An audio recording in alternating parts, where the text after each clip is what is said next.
February is Teen Dating Violence Awareness and Prevention Month. Dating violence is an issue that affects millions of young people across the U.S. About 1 in 12 high school students have experienced physical or sexual dating violence. Some teens are at a greater risk than others. Studies have shown girls experience higher rates of violence in relationships and are more likely to suffer long-term consequences. Experts say dating abuse is a pattern of behaviors that someone uses to control their partner.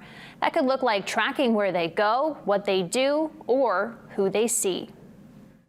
Really controlling folks through technology is a big thing we see with teens. Emotional and verbal abuse. There are a lot of different ways that this can present someone. We see a lot of different attitudes from adults and teenagers about things like sharing location, use of social media. So I think having those conversations and just talking with teens about who do you share your location with? Who do you share your information with? What happens when you do that? What might be a risk or a benefit?